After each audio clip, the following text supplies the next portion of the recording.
오늘 우리는 창세기 26장과 이사야서 12장 말씀을 읽었습니다.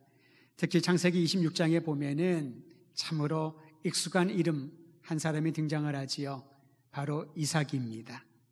이삭은 하나님이 아브라함과 사라에게 주신 약속의 아들입니다.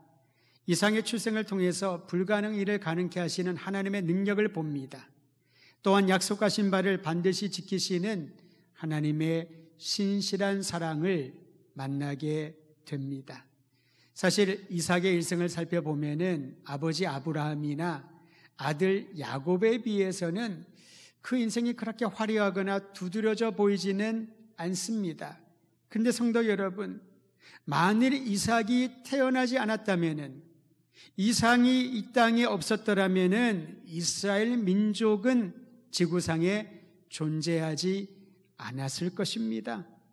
이처럼 중요한 역할을 했던, 약속의 연결자여 중재자의 역할을 했던 이삭의 생애에서 참으로 중요한 한 가지 사건을 창세기 26장은 우리에게 가르쳐주고 있습니다. 본문은 아브라함 때에 첫 흉년이 들어서 고생을 했는데 그의 아들 이삭의 때에도 또다시 흉년이 들었다라고 합니다. 한번 어려웠으면 그 다음 세대에는 문제없이 잘 살기를 기대하지 않을까요? 우리가 힘들었다면 우리의 자녀 세대는 아무런 어려움 없이 형통하기를 원하는 것이 기대감일 겁니다. 그런데 우리의 기대감과 달리 인생은 참 고달파 보입니다. 아버지의 때에 흉년이 들었고 그보다 더 심각한 흉년이 이삭의 때에도 들었습니다. 이삭은 극심한 흉년을 피해 본인의 계획에 의하면 애굽으로 내려가려고 했던 것으로 보입니다. 그런데 바로 그때 하나님께서 이삭에게 나타나 명령하십니다. 애굽으로 내려가지 말아라. 그 길을 막으시며 하나님이 지시한 땅으로 갈 것을 요청하셨습니다. 그리고 그에게, 그의 자손들에게 주님이 복 주시겠다고 약속을 재천명하십니다. 아브라함에게 하신 말씀과 동일한 내용이 오늘 창세기 26장에도 기록되어 있습니다. 이삭은 하나님의 명령을 따라 애굽으로 내려가지는 않았지만은 그러나 가나안 땅을 떠나 중간 지역인 블레셋 영토인 그랄 땅으로 이동을 했습니다. 온전히 순종한 것은 아니었지요. 하나님의 지시한 땅이 아니었는데 그는 블레셋 영토에 잠시 머뭅니다. 그곳에서 아버지 아브라함과 같은 실수를 범해서 가정의 파탄이 이를 지경에 이르렀습니다. 그럼에도 불구하고 하나님은 말씀하신 것처럼 이삭과 함께 하셨고 그의 가정을 지켜주셨습니다. 이삭은 흉년의 기운이 가시지 않은 땅에서 농사를 짓기 시작했습니다. 그런데 여러분, 참으로 놀랍게도 보통 때도 이 정도의 수확을 거두기 어려운데 흉년의 때에 농사를 지었음에도 하나님이 그에게 복 주시사 100배의 수확을 거두게 되었다라고 말씀하고 있습니다. 점점 더 부유해지고 그 지역에 소문난 거부가 되었습니다. 많은 양떼들과 소떼들을 갖게 되었고 이삭의 수하에 수많은 종들이 있었다라고 말합니다. 여러분은 황량한 이 시대를 살아가고 있는 주의 백성들에게 주님이 주신 놀라운 약속을 붙드는 이들에게 100배의 결실이 여러분의 삶과 가정과 우리 민족 위에 넘쳐나기를 주의 이름으로 축원드립니다. 그러한 기대감을 가져야 할 것입니다. 이삭이 안정적인 생활을 하게 되었을 때 예기치 못한 또 다른 갈등이 생기기 시작을 했습니다. 그것은 블레셋 사람들이 이삭이 번성하고 부유하게 된 것에 대하여 시기하고 질투하는 마음을 갖게 되었던 것입니다. 그저 시기하고 질투하는 마음만 가진 것이 아니었습니다. 블레셋 사람들은 적극적으로 이삭이 파놓은 우물들을 흙으로 메꾸었습니다. 적대감을 보이기 시작을 합니다. 일초즉발의 위기가 이삭에게 닥친 것이지요. 물리적인 힘을 이용하지 아니하면은 잘못하면 이삭 가족들이 전멸당할 그런 위기가 찾아왔습니다. 여러분, 그에게는 많은 종들이 있다고 하지 않았습니까? 돈을 활용하여서 용병들을 살 수도 있을 것이고 자신을 시기하고 질투하고 적대하는 이들을 힘으로 누를 수 있었을 것입니다. 그러나 결국 그는 그러지 않았습니다. 그때의 아비멜렉이라고 하는 블레셋의 통치자가 마치 중재자처럼 좋은 말로 얘기를 합니다. 이삭이여, 너는 많은 것을 가졌으니 이제 우리를 떠나라. 우리를 떠나더라도 너는 가난해지지 않을 것이다 라고 떠날 것을 요청을 했지만은, 여러분, 말이 좋아서 요청이지 실제로는 추방 명령과 같은 거 아니겠습니까? 이 땅에 네가 더 이상 살지 못한다. 네 가진 것들을, 필요한 것들만 가지고 이 땅을 떠나라라는 겁니다.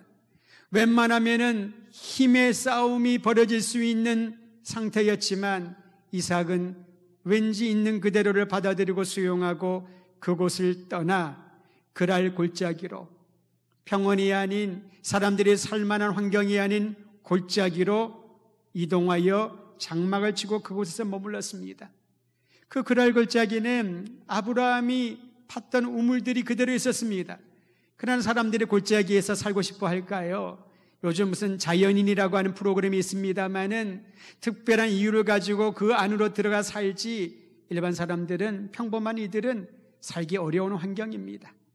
그런데 그 골짜기에 아브라함이 팠던 우물들이 있었지만은 블레셋 사람들이 오래전에 그 우물들을 메꾸고 방치해 두었습니다. 사람들이 살만한 환경이 아니었던 겁니다. 그런데 이삭이 종들에게 명합니다. 이 골짜기를 다니며 그 우물들을 다시 파는데, 놀랍게도 여러분, 우물물을 파다 보니까 이 물을, 이 신선한 물을 공급해 주는 샘의 근원을 발견하게 되었습니다. 소위 말하는 생명수와 같은, 약수와 같은 그런 물을 찾게 되었던 거지요. 골짜기로 들어갔더니 더 좋은 결과를 얻게 된 겁니다. 얼마나 기뻤을까요? 여기까지 사람들이 우리를 방해하지 않겠지. 그런데 여러분, 또 다른 문제가 발생했습니다. 그 소문을 들었던 그랄의 목자들이 그들의 동물들을 먹이기 위하여 가끔 골짜기로 찾아갔는데 마실 물이 없어서 돌아왔던 그 목자들이 우물물의 소유권을 가지고 이삭의 종들과 다투기 시작했다라고 합니다. 버려진 우물들을 애써 다시 팠습니다. 이제 물줄기를 찾아가지고 거주할 수 있는 그런 재건의 기회를 삼게 되었는데, 그 지역민들이 이 우물들까지 빼앗으려고 하니 얼마나 기가 막혔을까요? 얼마나 화가 났을까요? 그런데도 불구하고 이삭은 그들과 다투지 않았습니다. 오히려 그 우물의 이름을 다툼이라고 하는 뜻을 가진 에색이라고 칭하고 다른 곳으로 옮겨서 또 다른 우물을 파게 됩니다. 곁에서 보는 사람들이 생각하기에는 조금 이삭이 답답해 보였을 수도 있을 것입니다. 왜 말을 못할까? 왜 힘으로 소리를 치지 못할까? 왜 단 한 번도 그들과 대적하지 아니하고 쉽게 포기하고 물러가는 것처럼 보였을 것입니다. 다른 곳에서 우물을 팠는데 샘이 솟아오르기 시작을 합니다. 그런데 여러분, 이번에는 주변에 있는 이들이 일상적인 다툼을 넘어서 아예 이삭을 죽이려고 대적하며 덤벼들 정도의 험악한 분위기가 조성되었다고 합니다. 이삭은 그럼에도 불구하고 대적자들과 싸우지 않고 아예 다른 장소로 옮겨서 우물을 파니 성경이 이렇게 기록합니다. 그제야 다툼이 그쳤더라. 그랄 땅을 떠났고 골짜기를 떠나고 또 다른 우물을 팠는데 거기에 대적자들을 피하여 또 다른 환경으로 옮겼지만 그곳에서 비로소 다툼이 그치니 이삭은 그 우물의 이름을 공간이란 뜻의 르호봇이라고 칭했다고 합니다. 여러분, 창세기 26장에 보면은 에색이란 이름의 우물과 또 시나라고 하는 이름의 우물과 르호봇이란 이름의 우물이 나옵니다. 조금 전에 말씀드렸던 것처럼 에색은 다툼이란 뜻이요, 신나는 대적이란 뜻입니다. 그리고 르호봇은 공간, 넓은 공간이란 뜻이지요. 즉 하나님께서 다툼을 피하게 하시고 대적자들을 피하게 하시고 이제는 넓은 공간에서, 넉넉한 공간에서 안정할 수 있도록, 정착할 수 있도록 번성케 하신다는 하나님의 놀라운 인도하심을 우물들의 이름을 통하여 깨닫게 되는 것입니다. 흉년에 살아남기 위하여 얼마나 애쓰고 노력하며 우물을 팠을까요? 이삭은 남의 도움 없이 스스로 맨 땅을 기경하며 결실했던 그런 사람이었습니다. 성실한 사람이었습니다.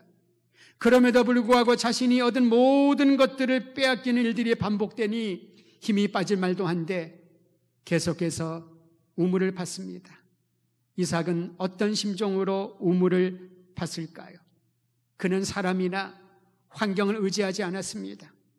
오직 복의 근원이요 생명의 원천이요 우물을 파 생수를 주실 살아계신 하나님만 의지하였기 때문에 그에게 닥친 환경과 그에게 닥친 모든 대적들의 공격으로부터 피하고 또는 통과할 수 있는 능력을 갖게 된 것이지요.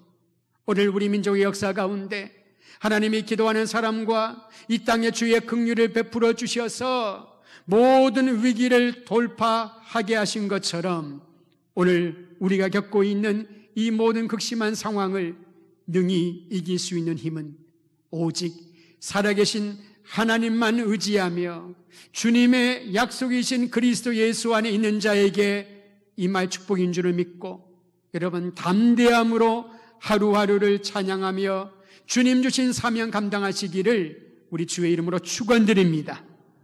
진정한 복은 물질적인 풍요가 아닙니다. 그것을 뛰어넘어 하나님을 신뢰하는 믿음을 성장시키는 것입니다. 이삭은 우물을 파면서 외형적으로는 생존을 위해 우물을 파는 것처럼 보였을 것입니다. 그러나 이삭은 우물을 파면서 마치 자신의 믿음의 기초를 견고하게 하는 아름다운 훈련의 과정을 걸어갔던 것이지요. 코로나로 인하여 거의 2년 가까이 많은 사람들이 힘들어하고 경제가 어렵고 참으로 많은 사람들의 말로 표현할 수 없을 만큼 불안과 두려움에 머물러 있을 것입니다. 이게 언제 끝날 것이라고 누군가가 확신이 얘기해 주면 좋을 텐데 작은 희망을 가졌다가 그 희망이 또 다른 절망의 나락으로 떨어지는 일을 우리가 지금 경험하고 있지 않습니까? 그러나 성도 여러분, 하나님은 살아 역사하시며 주의 종들의 기도를 들으시고 우리에게 번성케 하시겠다는 약속을 거두어 가신 분이 아니시기에 주님의 손을 꼭 붙잡고 한 걸음 한 걸음 나아가 불안과 두려움에 떨고 있는 이들에게 용기와 희망의 빛을 보여주는 통로가 되기를 주의 이름으로 축원드립니다. 다른 장소로 이동할 필요가 없게 된 이삭은 거기에서 부엘세바라고 하는 성읍으로 내려갑니다. 이 부엘세바의 이름의 뜻이 맹세의 우물이란 뜻입니다. 우물들이 오늘 많이 나오지 않습니까? 부엘세바는 아브라함이 아비멜렉과 언약을 맺었던 그러한 장소라서 말 그대로 언약의 맹세의 우물이란 곳입니다. 이삭의 아버지 아브라함이 부엘세바에서 여호와의 이름을 불렀다라고 말합니다. 하나님께 예배를 드렸던 장소가 부엘세바입니다. 그날 밤 여호와께서 이삭에게 환상 중에 나타나셔서 언약을 확증시켜 주셨습니다. 그 언약의 내용이 무엇인지 우리 성경을 통하여 함께 보도록 합니다. 창세기 26장 24절 같이 읽도록 하지요. 24절입니다. 시작. 그 밤에 여호와께서 그에게 나타나 이르시되 나는 내 아버지 아브라함의 하나님이니 두려워하지 말라. 내 종 아브라함을 위하여 내가 너와 함께 있어 내게 복을 주어 내 자손이 번성하게 하리라 하신지라. 아멘. 하나님이 아브라함과 맺은 언약을 아들 이삭과 갱신하는 장면입니다. 얼마나 감격스러웠을까요? 나의 아버지 아브라함을 복주시고 그를 지켜주시고 그와 함께 하셨던 하나님이 이제 아들인 이삭에게 동일한 내용으로 격려하시고 위로하시고 힘을 북돋워 주신 겁니다. 자신이 일궈놓은 터전을 떠나 불확실한 상황으로 자꾸만 밀려나갈 때 얼마나 불안했을까요? 두려웠을까요? 여러분, 두려움은 불안을 야기시키고 불안이 심해지고 길어지면은 사람들의 마음에 분노가 오르기 시작을 합니다. 왜 이 불안한 상황을 하나님이 회복시켜 주지 않을까? 왜 나에게는 기회가 주어지지 않을까? 나의 미래는 어떻게 될까? 그런데 여러분, 이삭은 결코 자신의 인생을 두려움이나 불안이나 분노로 내어주지 않았습니다. 두려움이 찾아올 때마다, 불안이 엄습할 때마다, 그의 마음에 분노가 움직일 때마다 그는 힘써 살아계신 하나님을 바라보며 언약을 되새겼던 것이지요. 나의 아버지 아브라함을 축복하신 하나님께서, 여호와 하나님께서 오늘 나에게 말씀해 주신 것처럼 함께 하시고 복 주시고 나의 자손들을 번성케 하실 것이다. 여러분, 동일한 약속이 오늘 우리 입술을 통하여 증거되며 선포되기를 간절히 소망하는 것입니다. 우리 주 예수 그리스도의 이름으로 구원하신, 우리에게 하나님의 자녀 삼아주신 주님께서 오늘 여러분과 저와 함께 하시며 복 주시고 우리의 자녀 세대에 이르기까지 영원토록 하늘에 신령한 것으로 채워주실 것이라는 이 약속을 믿고 하나님만을 바라보시기를 바랍니다. 위기를 극복할 수 있는 힘과 위로는 우리와 함께 하시는 하나님의 약속인 줄을 기억하시기를 바랍니다. 하나님의 말씀에 대하여 이삭은 어떻게 응답했나요? 창세기 26장 25절에 우리는 이삭의 응답을 봅니다. 제가 읽어드리지요. 이삭이 그곳에 제단을 쌓고 여호와의 이름을 부르며 거기 장막을 쳤더니 이삭의 종들이 거기서도 우물을 팠더라. 두 가지 반응이 보입니다. 첫 번째는 예배를 드렸습니다. 브엘세바에 제단을 쌓았습니다. 그리고 여호와의 이름을 불렀습니다. 여러분, 구약에서 제단을 쌓는다, 여호와 하나님의 이름을 부른다, 이것이 예배의 구체적인 행위인 것입니다. 사랑하는 성도 여러분, 우리에게 약속 주시고 복 주시는 하나님을 바라보면서 바로 이 시간 이 자리에서 제단을 쌓고 하나님의 이름을 부르며 주님과 동행하는 예배의 감격을 날마다 누리시기를 바랍니다. 4단계가 있어서 4단계로 인해서 우리가 제한된 숫자만 성전에서 예배를 드리게 됩니다. 가정에서 간절한 마음으로 하나님께 예배를 드리는 우리의 형제와 자매들이 있습니다. 여러분, 어디에 있든지 바로 그곳에서 하나님께 드릴 예배의 제단을 쌓으십시오. 진실한 마음으로 하나님을 바라보십시다. 하나님께서 우리의 기도를, 하나님의 이름을 부르는 그 소리를 들으시고 지금 응답하심을 믿고 하나님께 예배하는 예배자의 삶이 되기를 간절히 소망합니다. 두 번째, 이삭이 보였던 응답의 반응은 그곳에서 장막을 치고 종들에게 우물을 파게 했습니다. 또 우물을 파게 합니다. 이 우물은 무엇을 의미할까요? 우리의 삶의 현장에서 신실한 주의 종으로 믿음의 삶을 산다는 징표인 것입니다. 그저 생존과 물질적인 성공을 위하여 우물을 판 것이 아니라 하나님이 행하실 회복을 기대하며 황량한 땅에서 절망 가운데 있는 이들에게 하나님의 사랑이 어떠하든지 하나님의 그 생수가 어떤 맛인지를 흘려보내기 위하여 또다시 우물을 팠던 것입니다. 자신만을 위한 우물이 아니라 이 땅의 모든 만민들이 마시고 만족할 만한 우물을 팠던 것이지요. 흉년의 두려움과 대적들의 공격에 대한 불안과 그 모든 위기로부터 극복하고 이겨낼 수 있도록 하시는 하나님의 능력을 세상에 보여주기 위하여 이미 안정된 상태 가운데 살게 되었으나 브엘세바에서도 이삭은 우물을 팠던 것입니다. 후에 이사야 선지자는 하나님을 신뢰하고 우물을 팠던 이삭의 심정을 또 다른 형태로 이렇게 선언하고 있습니다. 죄의 속박에서 구원하시고 평안 주시는 하나님을 향하여 소리 높여 다음과 같이 외쳤습니다. 이사야서 12장 2절 우리 함께 읽도록 하지요. 12장 2절입니다. 시작. 보라, 하나님은 나의 구원이시라. 내가 신뢰하고 두려움이 없으리니 주 여호와는 나의 힘이시며 나의 노래시며 나의 구원이심이라. 할렐루야. 날마다 여러분, 이 말씀의 찬양이 우리 모두의 찬양이 되기를 바랍니다. 이사야가 전심으로 선포했던 비전은 하나입니다. 여호와는 나의 구원이시라. 여호와는 나의 가정의 구원이시라. 여호와 하나님은 우리 민족의 구원이시라를 이사야 선지자가 전심으로 선포하며 그 비전을 증거했던 것이지요. 오늘 우리를 살리신 하나님께서 그리스도 예수를 보내시어 우리에게 구원의 놀라운 능력을 주신 하나님만이 힘이시요 우리의 소망이시요 생명이심을 날마다 찬양하며 나아가시기를 바랍니다. 하나님은 다툼에서 우리를 화평으로 이끌어 주십니다. 대적들로 둘러싸인 위기에서 우리를 건져주시고 사망의 올무를 끊어주시며 하나님의 자녀로 살아가게 하십니다. 때로는 우리가 기대한 시간에 우리가 원하는 만큼 상황이 호전되지 않을 수 있습니다. 두려움과 불안과 고통이 떠나지 않을 수도 있습니다. 그럼에도 불구하고 하나님께 소망을 두고 그분을 의지하는 사람은 결코 포기하거나 그 자리에 머물러 있지 않을 것입니다. 도약시켜 주시고 새로운 길을 보여주시는 하나님, 그분이 나의 힘이시고 내가 노래해야 할 이유가 되시며 변치 않는 구원자시니 성도 여러분, 모든 어려움의 장벽과 두려움의 그 상황들을 향하여 담대히 선포하며 떠나가라고 명령하시기를 바랍니다.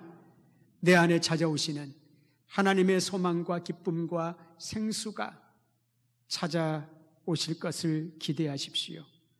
하나님을 의지하는 사람의 삶이 어떠한지 성경은 계속하여 가르쳐 줍니다. 이사야서 12장 3절, 그러나 너희가 기쁨으로 구원의 우물들에서 물을 기르리로다.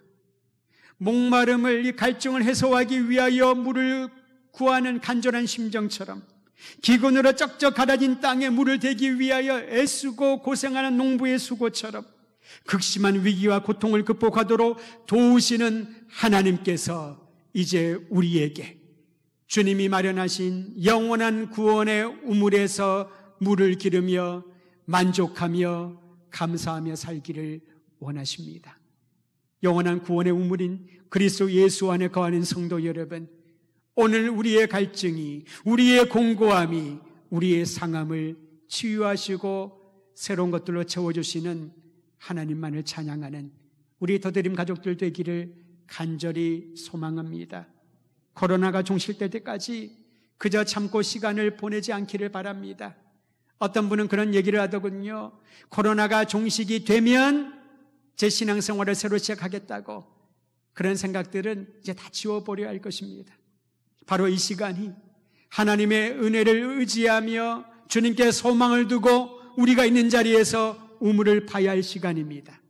이미 우리를 위하여 공급해 주신 영원한 우물이신 예수 그리스도 안으로 들어가야 할 때입니다. 그리고 그 구원의 샘물을 공고한 자들에게 흘려보내고 전할 수 있도록 사명을 감당해야 될 때가 바로 오늘 이 시간입니다. 이삭이 진실되고 간절한 마음으로 우물을 팠던 것처럼 오늘 믿음의 형제와 자매들이여 애타는 심정으로 주님만을 의지하며 간절한 심령으로 회복해 주실 주님 기대하면서 우물을 파는 이 아름다운 사역에 적극적으로 동참하시기를 주의 이름으로 축원드립니다.